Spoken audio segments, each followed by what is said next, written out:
Cooling glass വെക്കണം. Cooling ഗ്ലാസോ? Cooling glass ഇല്ലായിരുന്നു. എനിക്ക് വേണ്ട. തനിക്ക് വേണ്ട? പവർ വേണ്ട? വെട്ടം കണ്ണിലോട്ട് അടിക്കത്തില്ല, നീ കോപ്പിന്ന് താഴെ. അത് കൊള്ളാം. റെക്കോർഡിംഗ് ഒക്കെ ഓൺ ആയിട്ടുണ്ട്. അതുപോലെ കറക്റ്റ്. എവിടെ അത്? അതായത് അതിനകത്ത് വേറെ കാര്യമുണ്ടോ? ഈ ഇവരുണ്ടല്ലോ, ഈ സിനിമ നടന്മാരോ? സിനിമ നടനല്ല, മറ്റേ ടീം. ആര്? Krishnakumarji and family. അത് അവര് സിനിമ നടനില്ല. അയാള് സിനിമ നടനാണെന്നൊക്കെയാണ്. രണ്ട് മക്കളും നടികൾ. ഒരു മകൾ ഇപ്പോൾ കുറെ ആഭരണക്കടയിലെ തട്ടിപ്പ് പിടിച്ചിട്ടുണ്ട്. എനിക്ക് ആ പിള്ളേരെ കണ്ടിട്ടാ ഇത്രയും നാളായിട്ട് 69 ലക്ഷം രൂപ 2 വർഷം കൊണ്ടാണ് അടിച്ചു മാറ്റിയത്. അവര് പറഞ്ഞ അവര് പറഞ്ഞറിയോ, ഈ പെണ്ണ് ഗർഭിണിയായി കഴിഞ്ഞിട്ട് ഈ കടയിൽ പോകാഞ്ഞത് കൊണ്ട് അവിടുത്തെ സ്റ്റാഫുകൾ QR കോഡ് വഴി മാറ്റിയതാണ്. ഒരു സുഹൃത്ത് കടയിൽ ചെന്ന് സാധനം മേടിച്ചപ്പോഴാണ് ഇവർ അറിഞ്ഞതെന്നാണ് പറയുന്നത്. അതെങ്ങനെ 2 വർഷമാകുന്നപ്പോ? 2 വർഷമായിട്ട് ഗർഭിണിയോ? 2 വർഷമല്ല, ഈ 1 വർഷത്തെ കണക്കായിരിക്കും ഒരു പറയുന്നത്. 1 വർഷം ഗർഭിണിയോ? 1 വർഷം ആയിട്ടില്ല, ഫ്യൂ മന്ത്സ്, 8 months ഗർഭിണി എന്ന് പറയുമ്പോൾ ആദ്യത്തെ മാസം ഗർഭമാണെന്ന് പറഞ്ഞപ്പോൾ ഒരു വീട്ടിലിരിക്കണം അല്ലേ? നല്ല ഒത്തിരി പ്രശ്നം. വേറെ കാര്യമുണ്ട്. അങ്ങനെ ഒരാളുണ്ടെങ്കിൽ ഭർത്താവോ ഈ പറഞ്ഞ കൃഷ്ണനോ ആർക്കെങ്കിലും ഒക്കെ ഒന്ന് നോക്കരുത്. ഇതിങ്ങനെ തുറന്നിട്ടിട്ട് പോകൂടാ, അങ്ങനെ ചെയ്യൂടാ. അങ്ങനെ ആരും ചെയ്യില്ല.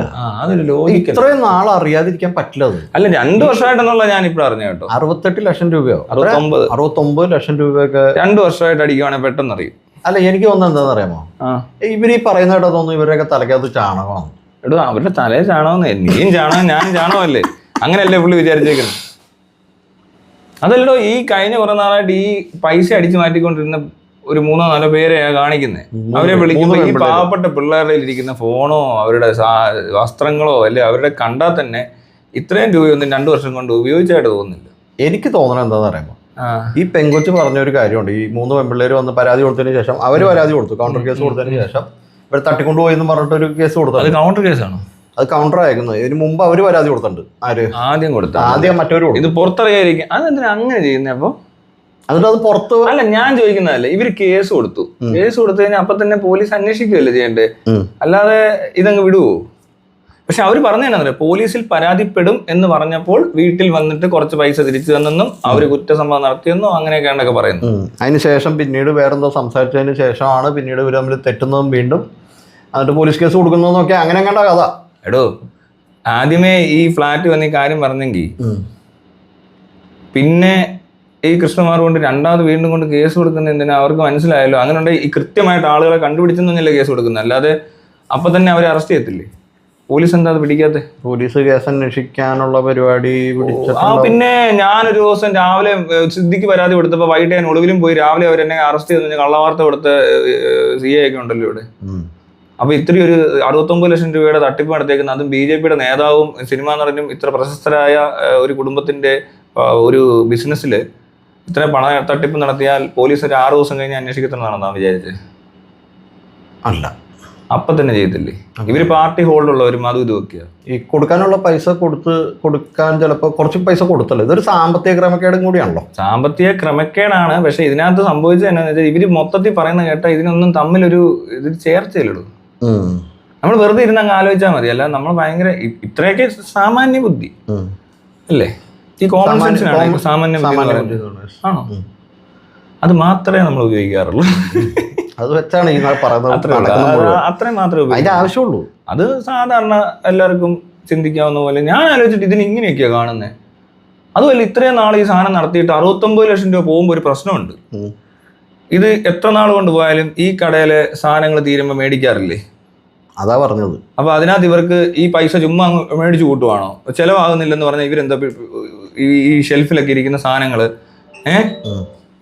പിന്നെ മേടിക്കുമല്ലേ? അപ്പൊ ഇവര് 69 ലക്ഷം രൂപയുടെ പോകുമ്പോൾ ആ സ്ഥലത്ത് ഇത്രയും തന്നെ രൂപയുടെ സാധനങ്ങൾ തിരിച്ചു മേടിച്ചിട്ടുണ്ട്. അപ്പൊ അവർക്ക് അറിയത്തില്ല ഈ 69 ലക്ഷം രൂപയുടെ സാധനം മേടിച്ചിട്ട് ഈ ലാഭം തിരിച്ചു വരുന്നില്ലെന്ന്. അതാണ് മറ്റേ പെങ്കൊച്ചി ഞാൻ പറഞ്ഞ കാര്യം പറഞ്ഞത്. അതായത് ആ പെങ്കൊച്ചി 3 പെൺപിള്ളേർ പരാതി കൊടുത്തതിന് ശേഷം ഇവര് മാധ്യമങ്ങളുടെ അടുത്ത് സംസാരിക്കുമ്പോൾ ഇവള് ഒരു കൊച്ചു പറയുന്നുണ്ട്, അവള് ഈ സ്ഥാപനം നടത്തിക്കൊണ്ട് പോകുന്നത് അവരായിരുന്നു. അവിടെ പർച്ചേസ് വരെ അവർ നടത്തുന്നുണ്ടായിരുന്നു. ഈ പൈസ ഇവളുടെ അക്കൗണ്ടിൽ ഇട്ടാൽ മതി, ഈ പെൺപിള്ളേരുടെ അക്കൗണ്ടിലോട്ട് ഇട്ടാൽ മതി, ടാക്സിന്റെ പ്രശ്നമുണ്ട്, അപ്പൊ അതുകൊണ്ട് നിങ്ങളുടെ അക്കൗണ്ടിൽ ഇട്ടാൽ മതി എന്ന് പറഞ്ഞ് ഇടിയിപ്പിച്ചതാണെന്നാണ് അവർ പറയുന്നത്. അങ്ങനെ ആവാൻ വഴിയുള്ളൂ. പറഞ്ഞിട്ടുണ്ടെങ്കിൽ വിശ്വസിക്കേണ്ടി വരും. അതെ, കാരണം ഇതിന്റെ പർച്ചേസ് വരെ മനസ്സിലായി. അപ്പൊ അതായത് പിള്ളേരുടെ അക്കൗണ്ടിൽ കൂടെ ഒക്കെ കറങ്ങി കളിച്ച് കഴിഞ്ഞാൽ അവർക്ക് വലിയ സാലറി ഇല്ല, ഇവർക്ക് കുറച്ച് കമ്മീഷനും എല്ലാം കൊടുത്ത് അതിനിടെ ചിലപ്പോൾ ഇവര് കുറച്ച് പൈസ അങ്ങോട്ടോ ഇങ്ങോട്ടോ മാറ്റി കാണും. അതെ, ഇത് ഈ കള്ളത്തരത്തിന് ഒരു 5-6 ലക്ഷം രൂപയൊക്കെ എടുത്ത് കാണും ചിലപ്പോൾ, അല്ലെങ്കിൽ ചിലപ്പോൾ അതിനകത്ത് ഇച്ചിരിയൊക്കെ അങ്ങോട്ടും ഇങ്ങോട്ടൊക്കെ മാറ്റി കാണും പറയുന്നത്. അത് തന്നെ, അത് ശരിയാ, സാധ്യത ഉണ്ട്. അത് ശരിയാ. എന്നിട്ട് ഈ ഇതെല്ലാം കൂടെ ഈ നടന്ന 69 ലക്ഷം രൂപ അവളുടെ അങ്ങോട്ട് ഈ പിള്ളേരെ തലയിലേക്ക് അവസ്ഥ കണ്ടോളൂ. 69 ലക്ഷം രൂപ സമ്പാദിച്ച ഒരു 4-5 പേര് അവരിപ്പോഴും അവ കടയിൽ തന്നെ ജോലിയും ചെയ്യും. ഇത്രയും പൈസ എടുത്തിട്ട് 4 പേരുണ്ട്, എത്ര രൂപയായി? എത്ര ലക്ഷം കിട്ടി ഒരാൾക്ക്? 10-15 ലക്ഷം രൂപ കിട്ടി അവര് വേറെ എവിടെയെങ്കിലും പോയേനെ അല്ലേ? അല്ല, പിന്നെ അവിടെ നിന്ന് അടിച്ചു മാറ്റി സമ്പാദിച്ചു കാണും. അങ്ങനെ അവരുടെ അക്കൗണ്ടിൽ ട്രാൻസാക്ഷൻ ഒന്നും ഇല്ല. ഈ ഒരു ട്രാൻസാക്ഷൻ അങ്ങോട്ട് മാത്രമേ ഉള്ളൂ എന്ന് വിചാരിക്കുക. എന്നിട്ട് ഇവര് ക്യാഷ് ആയിട്ട് മേടിച്ചെന്നല്ലേ പറയാം. ക്യാഷ് ആയിട്ട് ഒരു മേടിച്ചു, അവര് ക്യാഷ് ആയിട്ട് ഈ പെണ്ണ് മേടിച്ചെടുക്കുക, ഈ കൃഷ്ണകുമാറിന്റെ മോള്. അപ്പോ ഈ കൊച്ചുങ്ങള് പൈസ ഈ പെൺപിള്ളേർ പറയുന്നത് ഓക്കെ. അപ്പൊ അവര് ഒരാള് ഈ 69 ലക്ഷം രൂപ ഒരു 4-5 പേരായിരിക്കും ഉള്ളത് സ്റ്റാഫുകൾ. ഈ ആഭരണക്കടയിൽ ഭയങ്കര വലുതാണ്. 3 പേര്. 3 പേരേ ഉള്ളൂ. ഈ 3 പേരിൽ നിന്ന് 69 എന്ന് പറയുമ്പോൾ 23 ലക്ഷം ഒരാളുടെ അക്കൗണ്ടിൽ വെച്ച് വരണോ? അങ്ങനെയാണെങ്കിൽ 23 ലക്ഷം കഴിഞ്ഞ ഈ ഗർഭിണിയായിട്ട് ഏകദേശം ഒരു 6 മാസം 7 മാസം പരിപാടിയാ. അല്ല 2 വർഷമൊന്നും ഇല്ല, എനിക്ക് തോന്നുന്നില്ല. എന്നുവെച്ചാൽ എന്നാന്നറിയോ, അങ്ങനെയല്ല, അവരത് നേരത്തെ നടത്തിക്കൊണ്ടിരിക്കുകയാണ്. 2 വർഷമായിട്ട് ഇവര് തട്ടിപ്പ് കൂട്ടത്തോടെ ചെയ്യുവാണെങ്കിൽ 1 വർഷം 2 വർഷം ഇവർ നടത്തിയിട്ടുണ്ടെങ്കിൽ ഈ 2 വർഷത്തിന്റെ ഇടയിൽ ചിലപ്പോ ഒരു 5 ലക്ഷം രൂപയോ 6 ലക്ഷം രൂപയോ ഒരു മാസം ഈ ട്രാൻസാക്ഷൻ നടക്കുന്നുള്ളൂ. മൊത്തം പരിപാടിക്കകത്ത് ഇവര് 2 വർഷം എന്ന് പറയുമ്പോൾ ഇത് ഓഡിറ്റ് ചെയ്തപ്പോഴാണ് ഇതിനകത്ത് ഇത്ര ഈ ക്രമക്കേട് കണ്ടത്. ഈ ഓഡിറ്റ് ചെയ്യുമ്പോൾ എങ്ങനെ ക്രമക്കേട് കാണുക? കാരണം ഇവിടെ വന്ന ഈ 69 ലക്ഷം രൂപയുടെ വന്നിട്ടുണ്ടെങ്കിൽ 69 ലക്ഷം രൂപ അവിടെ ഉണ്ടാവില്ലല്ലോ. മനസ്സിലാവണ്ടോ എനിക്ക്? ഓഡിറ്റ് ചെയ്യാൻ പോകുമ്പോൾ ഈ 69 ലക്ഷം രൂപ എന്ന് പറഞ്ഞ സാധനം അവിടെ വന്നിട്ടില്ലല്ലോ. അതെ അതെ അതെ അതെ, ശരിയാണല്ലോ. മറ്റൊരു അക്കൗണ്ട് എങ്ങനെ ഇവരിത് അറിയുന്നത്? ഈ ഇടപാട് അത് കൊള്ളാം, ശരിയാ. അവരുടെ ഓഡിറ്റിൽ വരത്തില്ല. കാരണം ഇത് പുറത്തുനിന്ന് ഒരു സാധനം മേടിച്ച് ഇവിടെ വെക്കുന്നു, വേറൊരാള് എത്ര നടന്നു എന്ന് നോക്കിയാലേ അറിയാൻ പറ്റുള്ളൂ എന്നൊക്കെ ഒരു വീഡിയോയിൽ പറയുന്നത്. സിമ്പിൾ. രസം എന്നാന്നറിയോ, ഒരു ഓർണമെന്റ് എന്തോ ഒരു 10,000 രൂപയുടെ സാധനം അത് ഇങ്ങോട്ട് വിറ്റിട്ട് ആ കൊച്ചിന്റെ അക്കൗണ്ടിലോട്ട് 10,000 രൂപ ആക്കുന്നു. എന്നിട്ട് ആ കൊച്ച് തന്നെ അതേപോലെ തന്നെ ആഭരണം തന്നെ ഓർഡർ ചെയ്ത് ഇവിടെ കൊണ്ടുവെക്കുന്നു അല്ലേ? അതിന് ഈ കമ്പനിയുടെ ഓഡിറ്റുമായിട്ട് എന്താ ബന്ധം? ഒരു ബന്ധമില്ല. അത് പറ്റത്തില്ല. അതും പൊളിഞ്ഞു, അത് കഴിഞ്ഞു. അപ്പൊ ഈ പരിപാടി അവതരിപ്പിച്ചപ്പോ ഉറപ്പായിട്ട് മ്യൂച്വൽ അണ്ടർസ്റ്റാൻഡിങ്ങിനെ വരത്തുള്ളൂ. അത്ര പറ്റുള്ളത്. നടക്കത്തില്ല, അല്ല പറ്റത്തില്ല. അത് എങ്ങനെ നടക്കുമെന്നാ പറയുന്നത്? എന്നിട്ട് ഇവരെല്ലാരും കൂടി അങ്ങ് ഇരുന്നിട്ടേ, അതുമല്ല 3 സ്റ്റാഫും ഇത്രയും കള്ളത്തരം ചെയ്യുമ്പോ അവിടെ എടാ ഇവിടുത്തെ വേറെ പ്രശ്നം പറ്റി. ഇവര് വേറെ രീതി പറഞ്ഞ എങ്ങനെ ഇരിക്കുമെന്നറിയോ? ഈ സ്റ്റാഫുകൾ തന്നെ ഈ സാധനം 10,000 രൂപയുടെ സാധനം വിറ്റിട്ട് 10,000 സാധനം അവിടെ വെച്ച് കഴിഞ്ഞാൽ ഈ സ്റ്റോക്ക് പ്രശ്നം അങ്ങനെ മാനേജ് ചെയ്തുകൊണ്ടിരിക്കാൻ പറ്റുമായിരിക്കും ഇവർക്ക്. അങ്ങനെ ചിന്തിക്കുവാണല്ലോ. അപ്പൊ പ്രശ്നം പറ്റുന്നതെന്നറിയോ, ഈ 10,000 രൂപയുടെ സാധനം വിറ്റാൽ വല്ല 1,000 രൂപയല്ലേ മാർജിനുള്ളൂ, അല്ല 2,000 രൂപ മാർജിൻ ഉണ്ടാവും, 3,000 രൂപ ആണ്. അതിന്റെ ലാഭമല്ലേ ഇവർക്ക് ലാഭം അടിക്കാൻ പറ്റുള്ളൂ. അങ്ങനെ 2 വർഷം കൊണ്ട് എങ്ങനെ ലാഭം അടിക്കുന്നു എന്ന് പറഞ്ഞു കഴിഞ്ഞിട്ടുണ്ടെങ്കിൽ ഇവർക്ക് അടിക്കാൻ പറ്റുന്നതിനകത്ത് വളരെ പരിമിതമായ അടി അവർക്ക് അടിക്കാൻ പറ്റുള്ളൂ. അതുകൊണ്ട് പർച്ചേസ് ചെയ്യുമ്പോൾ ശരിയാണോ, ഇവർക്ക് ഈ മാർജിൻ ഇവർക്ക് കൈവെക്കാം. അവര് തട്ടിപ്പ് നടത്തിക്കൊണ്ടിരിക്കുകയാണ്. ഈ QR കോഡിൽ മേടിച്ചിട്ട് 10,000 രൂപ 8,000 രൂപ സാധനം 2,000 രൂപ കയറ്റി വെച്ചിട്ട് വിറ്റോണ്ടിരിക്കുന്നത് ഈ 2,000 വെച്ച് മേടിച്ചായിരിക്കും. അങ്ങനെയാണ് അല്ലേ പറ്റത്തുള്ളൂ. അല്ലാതെ ഇവര് സ്റ്റോക്ക് എടുക്കുന്ന സാധനം അതുവഴി ചുമ്മാ വിറ്റിട്ട് QR കോഡ് വഴി ഇങ്ങനെ എടുത്തോണ്ടിരുന്നു കഴിഞ്ഞാൽ ഇവർക്ക് ഈ സ്റ്റോക്ക് എടുക്കുമ്പോൾ മനസ്സിലാവണം അല്ലേ? ഇവര് പറയുന്ന സാധനം എന്താ പറയുന്നത്? ഇവര് പറയുന്നത് എന്താണെന്ന് വെച്ചിട്ടുണ്ടെങ്കിൽ ചതിക്കകത്ത് വഞ്ചന പാടില്ലെന്നുള്ള പോലത്തെ ഒരു സാധനം. അത് ഇന്നൊരു പോസ്റ്റ് ഞാൻ കണ്ടു. ആര് താനാണ് ഞാനിട്ടത്? ഞാനോർത്ത് എന്നെ ഉദ്ദേശിച്ചത്. അതല്ല സത്യമായിട്ട് ഞാൻ വിചാരിച്ചോ ഇത് അതാണോ? എനിക്കത് തോന്നിയില്ല. കാരണം ഇവിടെ ഈ പരിപാടി നടക്കുമ്പോഴേ ഇത് താനിട്ടതോ ചതിക്കാത്ത വഞ്ചന പാടില്ല അങ്ങനെയാന്ന് വിചാരിച്ച്. അതല്ല ഇതാണല്ലേ? അത് അവിടെ പടം അതാണോ വെച്ചേക്കുന്നത്? കറുത്ത 2 മാസ്ക് വെച്ചുള്ള ആൾക്കാരാ. വേറൊരു ബാങ്ക് റോബറിക്കൊക്കെ വന്ന ഒരു കുറച്ചുകൂടി വലിയ കളിയാണ് പറയുന്നത്, ചതിക്കകത്ത് വഞ്ചന പാടില്ല. അതെ അതെ അതെ. അപ്പൊ എന്ന് പറഞ്ഞ പോലെയാണ് ഇവിടെ പരിപാടി. ഇത് ഭയങ്കര മോശമായിപ്പോയി. ആ പെൺപിള്ളേരെ കൊണ്ടുവന്ന് അവിടെ ഇരുത്തി അവരെ ഭീഷണിപ്പെടുത്തി അവരെ എന്താ പറയാ കായികമായിട്ട് എന്തൊക്കെയോ തുണി പിടിച്ച് വലിച്ചു എന്ന് പറയുന്നു, ജാതി പേര് പറഞ്ഞ് അധിക്ഷേപിച്ചു എന്ന് പറയുന്നു. ഇതൊക്കെ ഉള്ളതൊക്കെ തന്നെ ആയിരിക്കും. ഈ പറയുന്ന പെണ്ണാണ് മറ്റേ നായർ മറ്റേ സദ്യ കഴിക്കണം എന്നൊക്കെ പറഞ്ഞ് ഡയലോഗ് അടിച്ചത്, മനസ്സിലായില്ലേ? അത് അങ്ങനത്തെ ഒരു ഫാമിലിയാണോ? എനിക്ക് ഫാമിലി ആണെങ്കിൽ എന്താ, എന്നിട്ട് ജാതി ഇല്ലാന്ന് പറഞ്ഞിട്ട് കാര്യമുണ്ടോ? ഇങ്ങനെയൊക്കെ പറയുന്ന ആൾക്കാർക്ക് ഇതൊക്കെ പറയാം. അയാളെല്ലാം തന്നെ അങ്ങനെയൊക്കെ പറയുന്ന ആളാണല്ലോ. എടുക്കാൻ പറ്റുമോ? എല്ലാരും നമ്മളൊന്നും ചാണകം, നമ്മൾ ചാണകമൊന്നുമല്ല. ഞങ്ങൾ തൂർന്ന തീട്ടം വേറെയാണ്. തന്റെ തീട്ടം ചാണകമായിരിക്കും. അതെ, അകത്തും പുറത്തും തിന്നുന്നതും ചാണകം തൂറുന്നതും ചാണകമായിരിക്കും. അതൊക്കെ അങ്ങനെ വരത്തുള്ളൂ. ശരിയാട്ടോ, ചാണകം സ്ഥിരമായിട്ട് തിന്നാൽ ചാണകം തന്നെ തൂറാൻ പറ്റും അല്ലേ? പറ്റും. എന്നിട്ടേ ഇവരിപ്പോ ചെയ്ത പരിപാടിക്കകത്ത് കുഴപ്പം പറയുന്നത് എന്താന്ന് വെച്ചിട്ടുണ്ടെങ്കിൽ, ഇവര് പറയുന്നത് ഈ കുടുംബം, എന്ത് കുടുംബം? സീരിയൽ കുടുംബം. അവര് സിനിമാ കുടുംബം. സിനിമ, രാഷ്ട്രീയം എല്ലാം ഉണ്ട്. ഇത് ഹേമ കമ്മിറ്റി റിപ്പോർട്ട് വന്നേ നേരത്തെ വന്നില്ല, എന്നിട്ട് അതങ്ങ് തേച്ചുമാഞ്ഞ് പോയേനെ. ഇത് അതും പോയി, അതും കഴിഞ്ഞു പോയി. ഇല്ല, അതിനകത്ത് കയറ്റിയാൽ മതിയാണ്. ഈ ചാണകം തിന്നുമ്പോൾ ഉണക്കിയായിരിക്കും പച്ചക്കായിരിക്കും ഒരു തിന്നുന്നത്? ഇത് ഇവര് രണ്ട് രീതിയിൽ നോർത്തിലോട്ടൊക്കെ പച്ചക്ക് തിന്നുന്നുണ്ട്. പച്ചക്ക് തന്നെ തിന്നുന്നുണ്ട്. ഇവിടെ ഉണക്കിയിട്ടൊക്കെ ഉള്ള പരിപാടികളാണ് കൂടുതൽ. കേക്ക് ഒക്കെ ആയിട്ട് കുക്കിയൊക്കെ ആയിട്ട് അങ്ങനെയൊക്കെ ഉണ്ടാവുമായിരിക്കും അല്ലേ ഇവർക്ക്? മൂത്രം പിന്നെ കുപ്പി കിട്ടുന്നുണ്ട്. മൂത്രം കുപ്പിയിലോ അങ്ങനെയുള്ള. പിന്നെ ഈ മൂത്രം കൊണ്ട് ചായ ഉണ്ടാക്കി ചൂടാക്കിയിട്ട് ചായ തേയിലകളൊക്കെ മറ്റേ ടീ ബാഗ് ഇട്ട് കുടിക്കുന്ന പരിപാടി. വേറെ കാര്യം ഉണ്ടോ? ഇപ്പൊ നമ്മളിൽ നിന്ന് മനസ്സിലാക്കി എനിക്കൊരു ചാണകം അങ്ങനെ ചുമ്മാ കുക്ക് ചെയ്ത് എന്തെങ്കിലും രീതി ഉണ്ടോ? വല്ല ഫ്രൈ ചെയ്ത കാര്യമില്ലല്ലോ. ഇത് വേണ്ടല്ലോ, അത്ര പവിത്രമാണല്ലോ ഇത്. പിന്നെ അതിനകത്ത് അത്രയും പ്ലൂട്ടോണിയോ മറ്റു കാര്യങ്ങളും ഔഷധ ഗുണങ്ങളും എല്ലാം കൂടെ കൂടി കഴിയുമ്പോൾ ഇതൊക്കെ തിന്നു കഴിയുമ്പോൾ ഇവർക്കുണ്ടാവുന്നതല്ലേ? അങ്ങനെ വരുന്ന ബുദ്ധി അത്. ആ ബുദ്ധിയിൽ നിന്നാണ് ഇങ്ങനത്തെ ഇങ്ങനത്തെ സാധനങ്ങൾ ചെയ്യുമ്പോൾ അത് ഇതിന്റെ റിസൾട്ടാണത്. ശരിയാ, പ്ലൂട്ടോണി എഫക്റ്റ് ആയിരിക്കും. പ്ലൂട്ടോണി അങ്ങനെയാണ് ഇതൊക്കെ സംഭവിക്കുന്നത്. ഒരു കാര്യം ചെയ്യുമ്പോൾ ഇങ്ങനെയൊക്കെ ആയിപ്പോവും. ഒരു കാര്യം വരെയൊക്കെ ചെയ്യാറില്ല, മനസ്സിലായോ? ആ പെൺപിള്ളേർക്കെതിരെ ആ 69 ലക്ഷം രൂപ അങ്ങ് ആരോപിക്കുന്നു. എന്നിട്ട് ആ ടാക്സിൽ നിന്ന് ഒഴിവാകുന്നു. 69 ലക്ഷം രൂപ എടുത്ത് വീട്ടിൽ വെക്കാലോ, അതിന്റെ ടാക്സും കൊടുക്കണ്ടല്ലോ. ഗവൺമെന്റിനെ പറ്റിച്ചു, പിള്ളേരെയും പറ്റിച്ചു. വീഡിയോ ഒരെണ്ണം അവരെ എടുത്തിട്ട് നാട്ടുകാരെയും കൂടിയാണ് പറ്റിക്കാന്ന് വിചാരിച്ചു. പക്ഷെ നടക്കൂല, വീഡിയോ പോരാ. ആ വീഡിയോ അല്ല വേണ്ടത് ശരിക്കും. ആ വരേണ്ട വീഡിയോ CCTV വിഷ്വലോ ഇവരുടെ ട്രാൻസാക്ഷൻ ഡീറ്റെയിൽസോ ഇവരുടെ ട്രാൻസാക്ഷൻ ഡീറ്റെയിൽസ്. പിന്നെ ഇവര് ചെലവാക്കിയ പൈസ ഇവർ എന്തെങ്കിലും മേടിച്ചിട്ടുണ്ടെന്നെങ്കിലും നോക്കണ്ടോ? ഇത്രയും പൈസ വെട്ടിച്ചത് അവര് ചെയ്താ പോരെ? ഈ പിള്ളേര് ദാരിദ്ര്യത്തില്ല, അത്ര സിമ്പിളാ വരും. ഇല്ല, ബാങ്ക് ഡീറ്റെയിൽസ് എടുത്താൽ ഇവരെടുത്തെന്ന് അറിയാൻ പറ്റുമെന്നേ ഉള്ളൂ. പക്ഷെ ഇവര് പൈസയായിട്ട് കൊടുത്തേക്കുന്ന ആർക്കാന്ന് അറിയാൻ പറ്റത്തില്ല. പൈസ ആയിട്ട് കൊടുത്തതിനൊക്കെ തെളിവുകളൊക്കെ എവിടെയെങ്കിലും ഒക്കെ എന്തെങ്കിലും എടുത്ത് കൊടുത്ത് കാണും, എന്നിട്ട് അതവിടെ വെച്ച് കാണത്തില്ല. പിന്നെ ഇവര് വേറൊരു കാര്യമുണ്ട്. ഇവര് കൊടുക്കുന്നത് പർച്ചേസ് ഇവരാ നടത്തുന്നെങ്കിൽ പ്രോഫിറ്റ് മാത്രമേ കൊടുക്കത്തുള്ളൂ ചേച്ചിക്ക്. മറ്റേത് റോൾ ചെയ്തോണ്ടിരിക്കുക, മനസ്സിലായോ? 8000 രൂപ റോൾ ചെയ്തോണ്ടിരിക്കുന്നു. 2000 വെച്ചിട്ടുള്ള ഇവര് കൈമാറുന്ന തുക കുറവായിരിക്കും, ലാഭമല്ലേ കൊടുക്കുന്നുള്ളൂ. താൻ മനസ്സിലായില്ലേ? കാരണം ഈ കമ്പനി രണ്ടാണ്. ആ ലാഭം ഇവർക്ക് കൊടുക്കുമ്പോൾ ഒരു ദിവസം ഒരു 10000 രൂപ കൊടുക്കുമായിരിക്കും ഈ പിള്ളേര്. ബാക്കി പർച്ചേസിലോട്ട് അവരുടെ അക്കൗണ്ടിൽ നിന്ന് തന്നെ ഈ പറഞ്ഞ എവിടെ നിന്നാണോ ഈ സാധനം മേടിക്കുന്നത് അങ്ങോട്ട് പോകുമായിരിക്കും. ഹോൾസെയിൽ സെന്ററിലേക്ക് അവര് തന്നെ കാശ് കൊടുത്തിട്ട് ഈ സാധനം മേടിച്ച് വെക്കുക. അടുത്ത ദിവസം അടുത്ത 10000 വരുമ്പോ ഇവര് ഈ ഇത്രയും ചെറിയ പൈസ ആയിരിക്കും പൈസയായിട്ട് കൊടുത്തേക്കുന്നത്. അല്ല, ഇത്രയും നാളുകൊണ്ട് ഇത്ര പൈസ കൊടുത്തണ്ടാവും.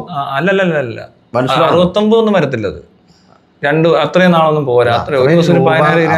പൈസയുടെ കണക്ക് പറയുമ്പോ അത്രയും പൈസ അല്ല, അവരത് ടോട്ടൽ മൊത്തത്തിൽ ഒരു അടിച്ചെന്നുള്ള രീതിയിൽ പറയുന്നുണ്ട്. മനസ്സിലായി? അതായത് QR കോഡ് ഇത് വിറ്റ് കഴിയുമ്പോ ഈ ഇത്ര നാൾ കൊണ്ട് ഗർഭിണിയായിരിക്കുന്ന കാലം കൊണ്ടെന്നൊക്കെ ഒരു കഥയുണ്ട് ഇതിനിടയിൽ. അത്രയും നാൾ കൊണ്ട് 69 ലക്ഷം രൂപ അടിക്കണമെന്നുണ്ടെങ്കിൽ ഈ ജ്വല്ലറി ഷോപ്പിൽ നടന്ന മുഴുവൻ കച്ചവടത്തിനകത്തെയും മുഴുവൻ കച്ചവടം ആയിരിക്കത്തില്ല. അപ്പൊ അതിനകത്ത് വേറൊരു പ്രശ്നം വരും. ഈ ഇത്ര നാൾ കൊണ്ട് 69 ലക്ഷം രൂപ ഇവര് പറ്റിച്ചെങ്കിൽ ഇവര് പറ്റിക്കാതെ എടുത്തതിന്റെ എത്ര വലിയ തുകയായിരിക്കും അത്. അപ്പൊ എത്ര കോടിയായി? ഇത്രയും കോടി ചെലവുള്ള ആഭരണക്കട എത്ര പേരുണ്ട് ഇവിടെ? ഇത് ഗോൾഡാണോ? ജ്വല്ലറി അല്ല. കൊള്ളാം. അതായത് ഇവർക്ക് മനസ്സിലാവാതിരിക്കുവാന്ന് വിചാരിച്ചു. എത്ര നാളാ? 1 വർഷമൊക്കെ പറയുന്നുള്ളൂ. ഒരു വർഷമൊക്കെ ഒരു സ്ഥാപനം തുടങ്ങിയിട്ട് മനസ്സിലാവാതിരിക്കാന്ന് പറഞ്ഞാൽ അല്ല, 1 വർഷത്തെ പരിപാടി നടത്തുമ്പോ ഇവർക്ക് നേർ പകുതി പോലെ കുറഞ്ഞു കാണത്തില്ല അല്ലേ? ഇവരുടെ പ്രോഫിറ്റ് എന്തോ ആയിരിക്കും. ഏത് അക്കൗണ്ട്? അക്കൗണ്ട് ഒക്കെ താനൊരു എംപ്ലോയി, തന്റെ പേരിൽ അക്കൗണ്ട്, ഇയാൾ എംപ്ലോയി, ഞാൻ എംപ്ലോയി, നമ്മുടെ 3 പേരുടെയും പേരിൽ അക്കൗണ്ട്. നമ്മുടെ മാനേജർ മെട്രിക്സാ. മനസ്സിലായോ? മെട്രിക്സുകാരാ, അവർ മെട്രിക്സിൽ പെട്ടേക്കുന്നവരാ. അതോടെ മെട്രിക്സ് അവിടെ ഇരിപ്പുണ്ട്. പക്ഷെ നമ്മൾ 3 പേരുടെ കടയിൽ നിൽക്കുക. ഇവർ പറയുന്ന അനുസരിച്ചിട്ട് കടയിൽ നിന്ന് സാധനം മേടിച്ചിട്ട് ഒരു സുഹൃത്തെ ഒന്ന് മേടിച്ചപ്പോഴേ ഇവർ അറിയുന്നതെന്നൊക്കെ ഇവർ പറയുന്നുണ്ട്. അവർ പറഞ്ഞ സാധനമൊക്കെ തെറ്റാ. കാരണം ഒരു സുഹൃത്ത്, അതായത് നമ്മൾ ഈ 3 പേരുടെ കച്ചവടം നടത്തിക്കുന്ന മെട്രിക്സിൽ നിന്ന് ഇറങ്ങി വന്നിട്ട് അൽഗോരിതം വന്നിട്ട് സാധനം മേടിച്ചിട്ട് പോവുക. അപ്പോൾ അൽഗോരിതം മെട്രിക്സിനോട് പറയുവാണ്, ദേ അവിടെ നിൽക്കുന്ന ആ 3 പേരുണ്ടല്ലോ, അവന്മാർ QR കോഡ് അവരുടെ മൊബൈലല്ല എടുത്ത്, എനിക്കൊരു സംശയം തോന്നുന്നു മെട്രിക്സിൽ എന്ന് പറയുമ്പോൾ ഈ മെട്രിക്സിൽ പെട്ടവന്മാരൊക്കെ അറിയാമല്ലോ എങ്ങനെയാണ്. അവന്മാർ ചാടി അങ്ങ് ഇറങ്ങി. അങ്ങനെയാണ് ഇവര് പറഞ്ഞത്. തനിക്ക് മനസ്സിലായി? അപ്പൊ നമ്മൾ എന്താ ചെയ്യുന്നത്? അവരെന്നിട്ട് എന്താ പറയുന്നത്? എടാ, അത് ഇപ്പത്തെ നമ്മൾ മനസ്സിലാക്കിയ രീതി എനിക്ക് മനസ്സിലായത് എങ്ങനെയാണെന്ന് അറിയോ? അതായത് നമ്മൾ ഈ 3 എംപ്ലോയീസും ഇവരുടെ കടയിൽ നിന്ന് സാധനം വിട്ടിട്ട് ഈ പൈസ അവരുടെ അക്കൗണ്ടിൽ വിട്ടുകൊണ്ട് വരുന്നിട്ട് 69 ലക്ഷം പോയെന്നാ. ഇവര് പറഞ്ഞത് ഇവരെന്തിനാ പറഞ്ഞത്? ഇപ്പം ഇവരുടെ അക്കൗണ്ടിലോട്ട് ആക്കിക്കോളാൻ ചേച്ചി പറഞ്ഞെന്ന് പറഞ്ഞു. അത് രണ്ടാമത് വന്ന സാധനമാ. ഈ കുടുംബം പറഞ്ഞത് അങ്ങനെയല്ല. കുടുംബം ഒരു പാട്ടുണ്ടല്ലോ, കുടുംബമുള്ള കുടുംബം, അങ്ങനെയല്ല. വേറൊരു പാട്ടുണ്ട്, ഒരു കുടുംബം എങ്ങാണ്ടൊരു പാട്ടുണ്ട്, കുടുംബം. അപ്പൊ ഉടനെ എൻ്റെ ഒരു ഫ്രണ്ട് ഉണ്ട്. അപ്പൊ ഈ പാട്ട് കേട്ടപ്പോ ഉടനെ ഈ കുടുംബം എന്ന് പറഞ്ഞ വേറൊരു കോറസാ വന്ന് കുടുംബം സാധനം കൊടുക്കുന്നത്. അപ്പൊ ഉടനെ അവൻ കാണിക്കും ഇങ്ങനെ. അപ്പൊ അവരിങ്ങനെ ഒരു മൈക്ക് ഉണ്ടാവുമല്ലോ എന്റെ ഫ്രണ്ടില്, ഇവിടെ നിൽക്കുമ്പോ ഉടനെ ഒരു 4 പേര് വന്നിട്ട് കുടുംബം എന്നിട്ട് പോകുന്നു തിരിച്ച്. മനസ്സിലായോ? ആ സീൻ കണ്ടിട്ടില്ലേ? സിനിമയിലൊക്കെ ഉണ്ടല്ലോ, ഒരു മൈക്കൊക്കെ അല്ലേ, അത് ചിലപ്പോ ഇവരുടെ പുറത്തുനിന്ന് ചാടി വരും, കുടുംബം. 2-4 പേര് പാട് സൈഡ്. അപ്പൊ നമ്മൾ പറഞ്ഞു വന്നത്,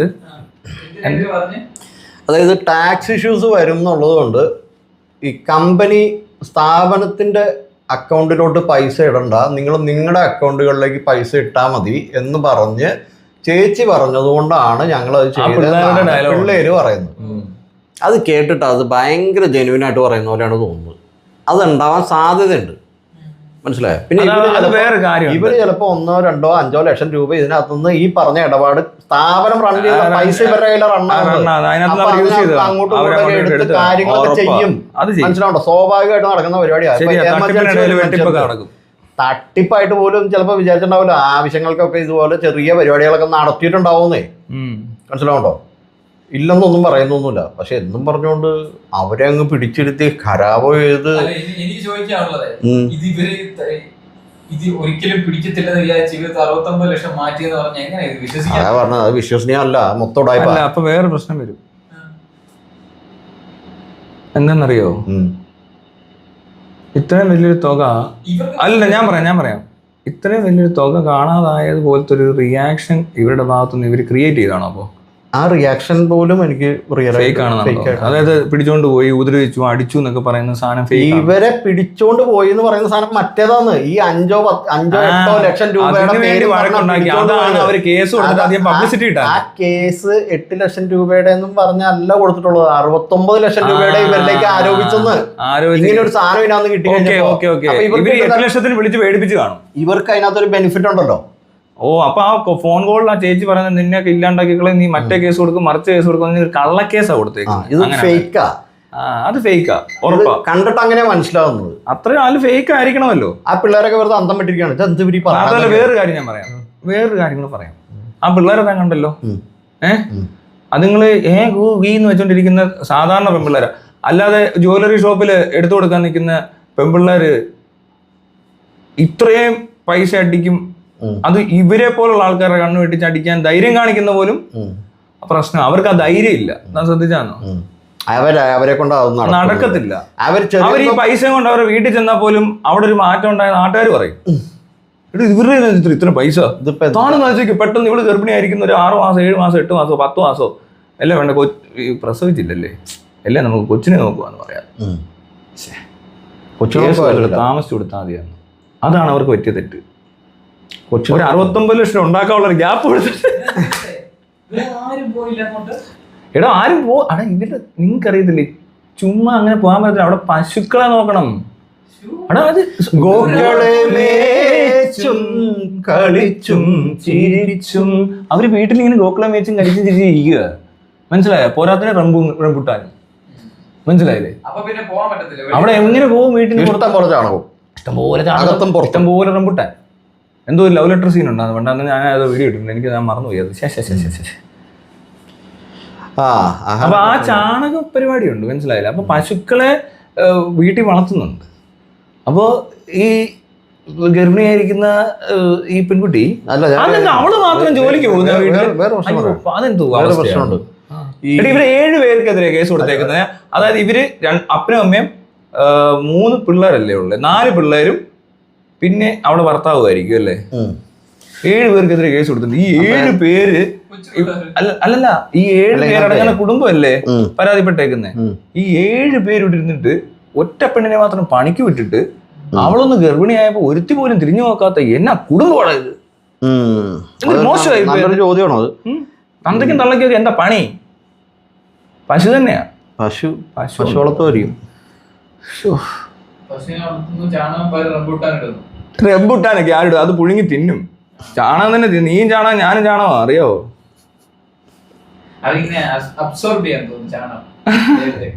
അല്ലല്ല, അത് പല രീതിയിൽ പച്ചക്ക് തിന്നുന്നവരുണ്ട്, പുഴുങ്ങി തിന്നുന്നവരുണ്ട്, ഫ്രൈ ആക്കി തിന്നുന്നവരുണ്ട്, കുക്കീസ് ഉണ്ടാക്കി തിന്നുന്നവരുണ്ട്, കേക്ക് ഉണ്ടാക്കി തിന്നുന്നുണ്ട്. പുഴുവോ? ഫ്രഷ് ആയിട്ട് വരുമ്പോ കാണത്തില്ല. അത് കുറച്ച് കഴിയണം, അതിന് മുമ്പ് അടിക്കും. മോനെ, നീ മൂത്രം വരുമ്പോ ഇങ്ങനെ എടുക്കത്തില്ലേ? ആ സീനാ ഇത്. ചാണകം ഇങ്ങോട്ട് വീഴുമ്പോഴത്തേക്കിന് വായ ഇങ്ങനെ ഇരിക്കുമായിരിക്കുമോ? എടോ, ഫ്രഷ് ആയിട്ട് എടുക്കണം, അങ്ങനെ എടുക്കണം. അതായതേ, അപ്പൊ ഈ പറഞ്ഞ പോലെ ഇവർ ഈ പെൺകുട്ടികളെ കൊണ്ടുവന്നിട്ട് നടത്തിയ പരിപാടി ഉണ്ടല്ലോ, വീഡിയോ എടുത്തതും ഈ ഇവര് പുറത്തുവിട്ട വീഡിയോ, ഫാമിലി പുറത്തുവിട്ട വീഡിയോ, ആ വീഡിയോ ഒക്കെ അകത്ത് പ്രശ്നമുണ്ടെന്ന് പറയണത് പിള്ളേരെ കിഡ്നാപ്പ് ചെയ്ത പോലത്തെ സാധനമാണ്. അവരെ പിടിച്ചോണ്ട് പോയിട്ടുണ്ട്, അവരെ ഖരാബ് ചെയ്തിട്ട്. ഇല്ല, പിടിച്ചോണ്ട് പോകേണ്ട ആവശ്യമില്ലടോ, നൈസായിട്ട് വിളിച്ചു വരുത്തിയായിരിക്കും. അല്ല, അത് ആ പരിപാടി റോങ്ങാന്ന്. അല്ല, ഇത് ചെയ്യാൻ പറ്റും കേട്ടോ ആള് വിചാരിച്ചാ. ആ പരിപാടി റോങ്ങാ, അത് ഇല്ലീഗൽ ആയിട്ടുള്ള പരിപാടി. അത് തന്നെ അത് ചെയ്യാൻ പാടില്ല. ശരി, അവരുടെ വീട്ടിൽ വീഡിയോ വന്നല്ലേ, അത് ചെയ്യാൻ പാടില്ല. ഇല്ലീഗൽ ആയിട്ടുള്ള പരിപാടിയാണ്. അതെങ്ങനെ ആ പിള്ളേരെ കൊണ്ടുപോയി അവിടെ ഇരുത്തി ചോദ്യം ചെയ്യാൻ? ഇവർക്ക് എന്ത് ചെയ്യണം? ഇവർ അങ്ങനെ ഒരു പരാതി ഇവർക്കുണ്ടെങ്കിൽ ഇവർ എന്ത് ചെയ്യണം? ഇവർ പോലീസ് സ്റ്റേഷനിൽ പോയി പരാതിപ്പെട്ടിട്ട് പോലീസ് അത് അന്വേഷിക്കേണ്ടത്. അല്ലാതെ പോലീസ് സ്റ്റേഷനിൽ വെച്ച് ഇവർ സംസാരിക്കുന്നത്. കുഴികുത്തി ചോറ് കൊടുക്കുന്ന ടീമാണല്ലോ. അതൊക്കെ വരത്തുള്ളൂ. അവരെ പുതിയ സിസ്റ്റം അവർ അറിഞ്ഞു കാണത്തില്ല. രാജാവൊക്കെ ഇല്ലട ഇവിടെ. കരമടയ്ക്കുന്ന രാജാവ്, വോട്ട് ചെയ്യുന്ന രാജാവ്, ടെലിഫോൺ ബില്ലടയ്ക്കുന്ന രാജാവ്, റേഷൻ കാർഡുള്ള രാജാവ്, വോട്ടർ ഐ ഡി ഉള്ള രാജാവ്, ആധാർ കാർഡുള്ള രാജാവ്, ജനാധിപത്യത്തിനകത്ത് രാജാവ്. എന്താ എവിടെയൊക്കെയാ ഉള്ളത്? തിരുവനന്തപുരത്തും പിന്നെ എവിടെ? അടൂരോ? അല്ല, സോറി, തൃശ്ശൂര്. പന്തളം. ഇവരൊക്കെ വോട്ട് ചെയ്യുന്ന രാജാവ്. ഈ ബാണ പരിപാടി.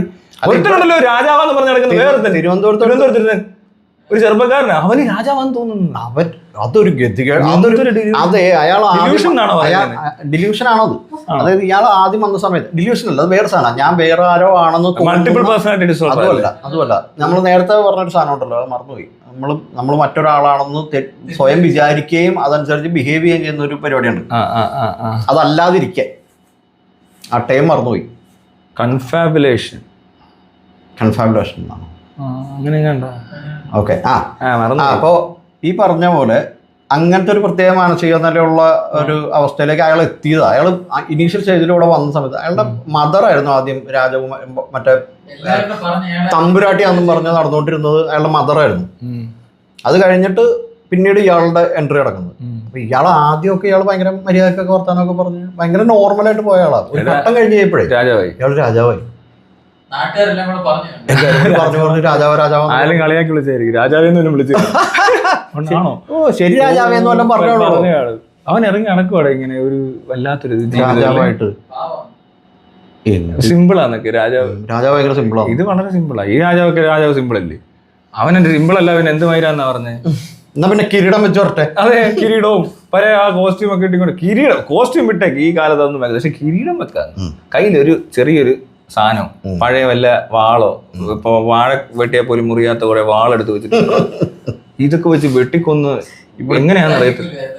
അത് വല്ലാത്ത മൂർച്ചയില്ലാത്ത വാളടോ, കാണണം അതിന്റെ പരുവം. ഇതൊക്കെ ആയിട്ട് ഇവിടെ നിൽക്കുക ഇങ്ങനെ ബ്രിട്ടീഷുകാർ തോക്കും.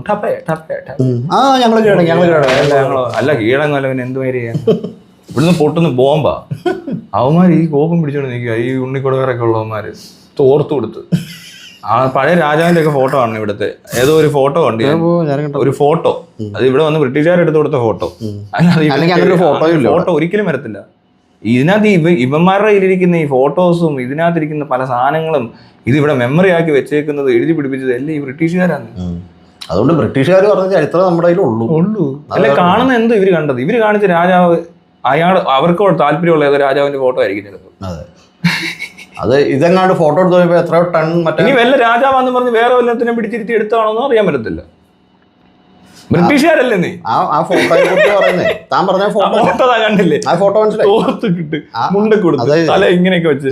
ആ ഫോട്ടോയെ കുറിച്ച് പറയുന്ന വേറൊരു അതിന്റെ ഇടയിലുള്ള ഒരു സാധനം എന്ന് വെച്ചിട്ടുണ്ടെങ്കിൽ ഈ ഫോട്ടോ എടുക്കാൻ വേണ്ടി എത്രയോ ടൺ മറ്റേ കുരുമുളകൊക്കെ കൊടുത്തിട്ടൊക്കെയാണ് എടുത്തതെന്ന് അതിന്റെ ആ ഫോട്ടോയുടെ പുറകിൽ എന്തോ അങ്ങനെ ഒരു കഥയും കൂടി ഉണ്ട്. ഫോട്ടോ ഒക്കെ എടുത്ത് കൊടുത്തോളൂ, പറ്റിച്ചു നിങ്ങളെ ഫോട്ടോ എടുത്ത് തരാൻ വേണോ? ഇത് കണ്ടോ നിങ്ങളെ കാണാന്ന് പറഞ്ഞപ്പോ ആണോ എന്താ വേണ്ടേ എന്താ വേണ്ടേ അപ്പൊ അവൻ പറഞ്ഞു കാണും ഇല്ലത്തെ ആവശ്യത്തിനുണ്ട് എടുത്തോളാം. അതുപോലെ എങ്കിൽ ഈ കുടിയാന്മാരുടെ എല്ലാം പെരക്കാത്തവരെ എടുക്കാം, ഞാൻ എടുത്തുകൊണ്ട് തരാം. അങ്ങനെ അവിടെ ഉള്ളവരെല്ലാം ഫോട്ടോ ഒക്കെ വെച്ചോണ്ടിരുന്നിടത്ത് എല്ലാം കൊണ്ടുവന്ന് ഇതെല്ലാം ഒരു ഫോട്ടോ എടുക്കാൻ വേണ്ടി കൊടുത്ത രാജാവേ, ആ തലമുറയിലാണോ നീ? ആ തലമുറയിലുള്ളവനാണോടാ? അതിലും ഭേദം പാടത്ത് പണിയെടുത്തവൻ തന്നെ.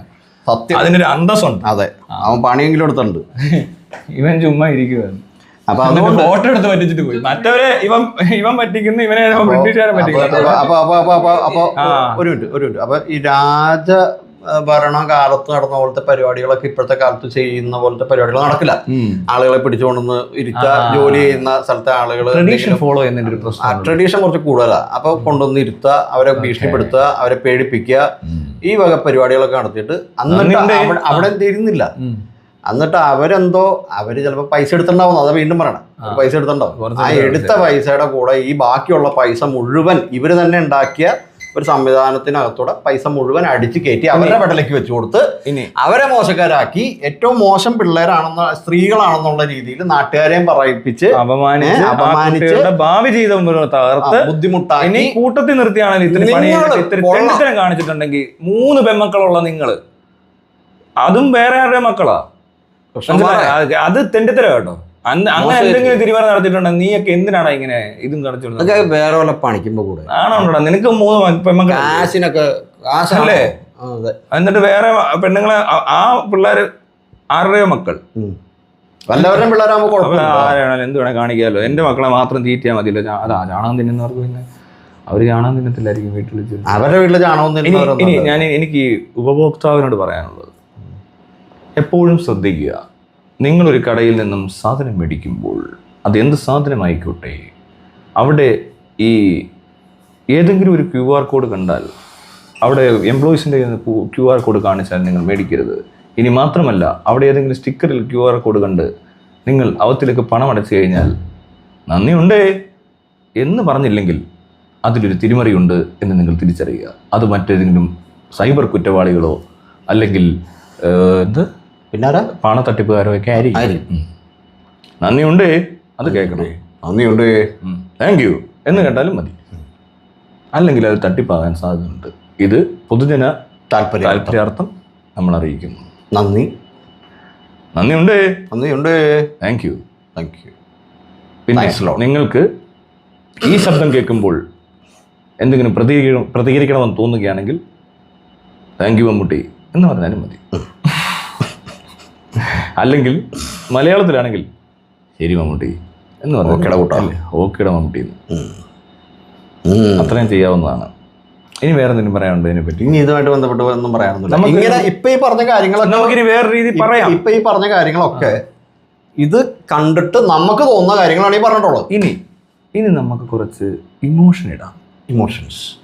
Emotions of Kerala families and family of Kerala.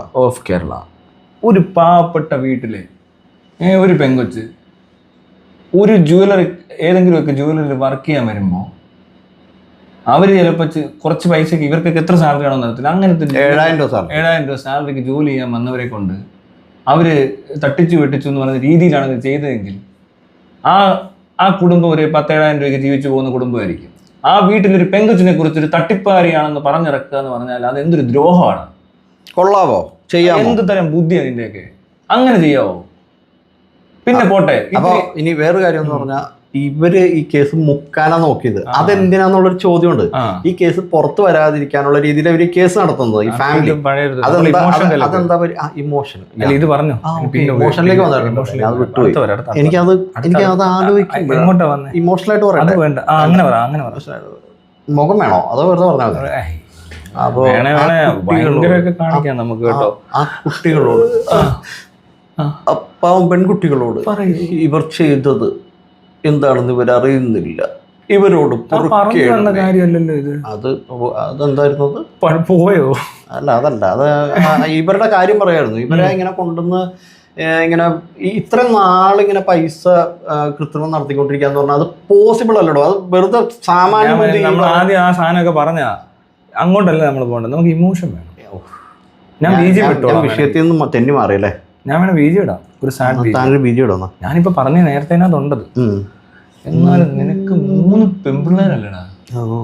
ആ പെൺപിള്ളേരെ പോലെ വേണ്ടടാ നീ മറ്റു പെൺപിള്ളേർ നിന്റെ സ്ഥാപനത്തിൽ ജോലി ചെയ്യുന്ന ആ കൊച്ചു കുഞ്ഞുങ്ങളോട് നീ അങ്ങനെ വേണ്ടടാ കാണാൻ. അവരെ വീട്ടിൽ വിളിച്ചു വരുത്തി പേടിപ്പിക്കാമോ? സത്യമല്ലേ തെളിയിക്കേണ്ടത്? ചെയ്യരുത്.